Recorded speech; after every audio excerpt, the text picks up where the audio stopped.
Hi, we're Mind the Gap, and we're glad to present our proposal to you today. My name is Philippe, my colleagues are Jamie, Samuel, and Olivier.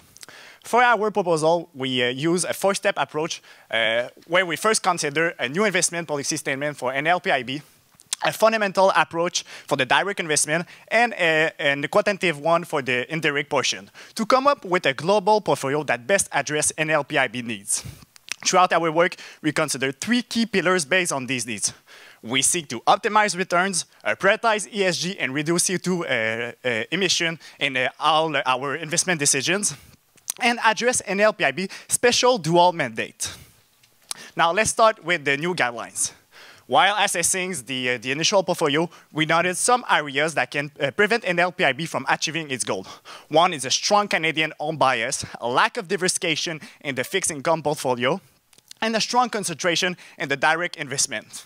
The new portfolio that we propose considers the target returns, that NLPIB is well-funded and hence able to bear more risk, and that the fund possesses a unique dual mandate in achieving returns and local economic prosperity. Now let's dig down into the direct investment. Under strong GDP growth perspective, Newfoundland and Labrador has an economy that is subject to swing with its correlation to the energy market, and the province is facing some demographic risk. Over that, we see the direct investment as a key tool to address NLPIB dual mandate and to make sure that the funds will be a key player in the provincial development economic plan.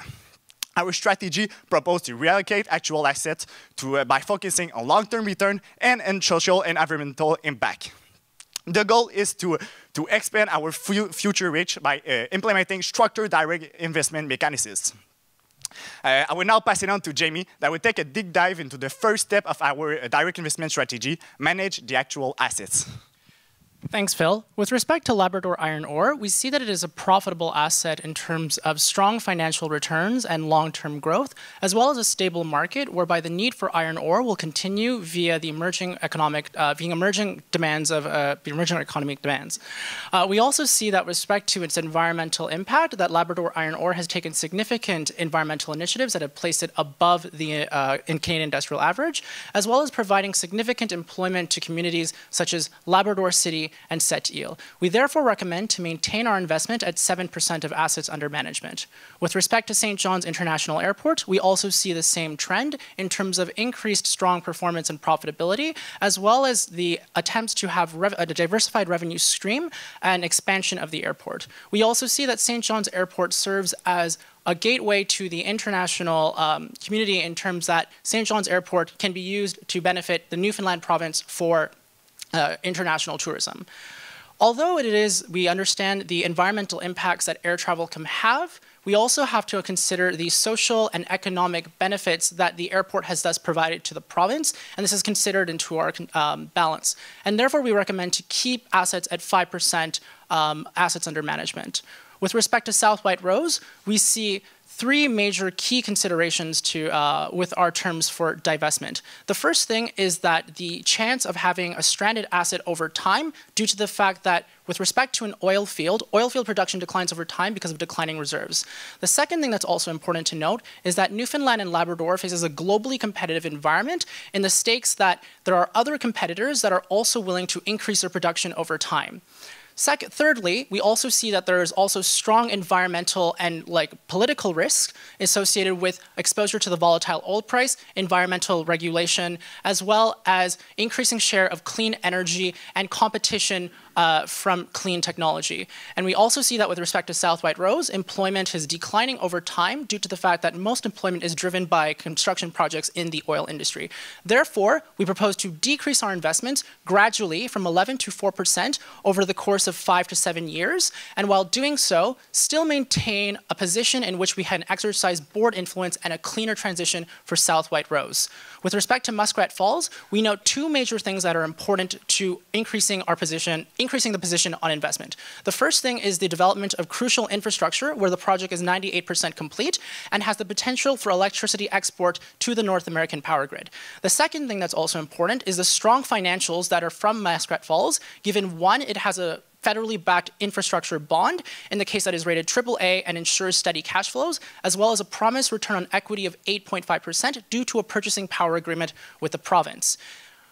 Although there is some considerable social and political scrutiny of Muskrat Falls, we consider the potential that the project has in electrifying the province and diversifying away from non-clean sources of energy. And therefore, we choose to increase our investment to 3 to 8% of assets under management, particularly targeting the federally covered bonds.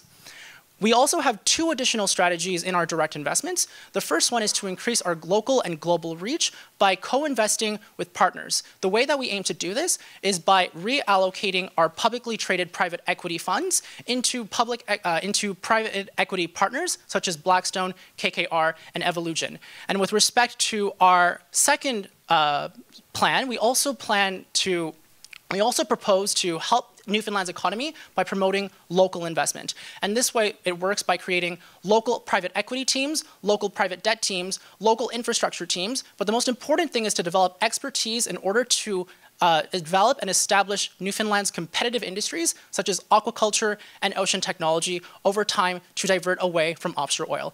And now I will pass it on to Sam, who will talk about the indirect portion. So for the indirect portion, we use a 4-step investment process. The first one being determining the strategic asset allocation for the indirect portion, given NLPIB investment policy statement. We then estimate the long-term return of each asset class and their correlation along time.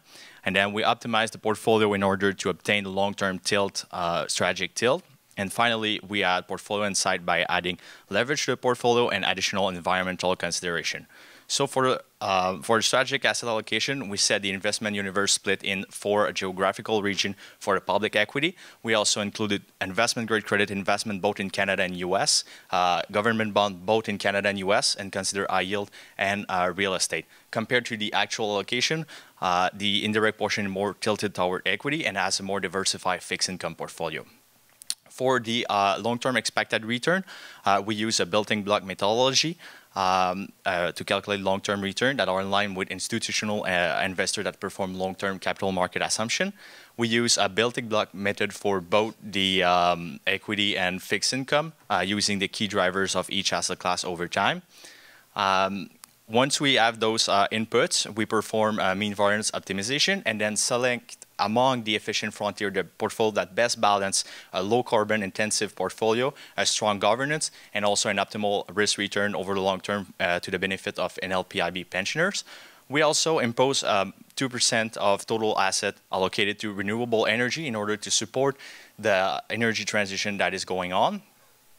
Once we have this optimal portfolio, we apply a 12% leverage, a systematic leverage that is not intended to express any tactical view on the market, but as purpose to get a better risk-return profile over the long term.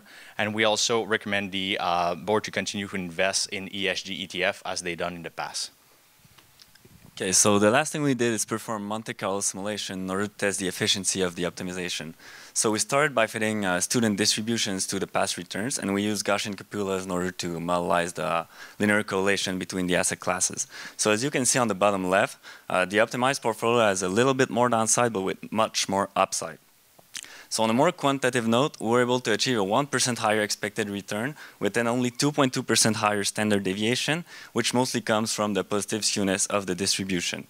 So this is the strategic asset allocation for the indirect portion of the portfolio, and it is based on the current strategy of the fund to go passive, but the active management is not out of the table in the short-term future. So we are aware that the NLPIB is accountable for many stakeholders in the province. So that's why our recommendation tackles a greater benefit for the government, the pensioners, and the residents by achieving a higher return and a greener portfolio. So we combine the direct portion of the portfolio with the indirect portion to achieve a long-term expected return of 5.7%. And we believe that our recommendation is feasible and realistic over NLPIB's long-term investment horizon. So again, thank you for listening to our presentation, and we'll be ready to answer any questions you might have.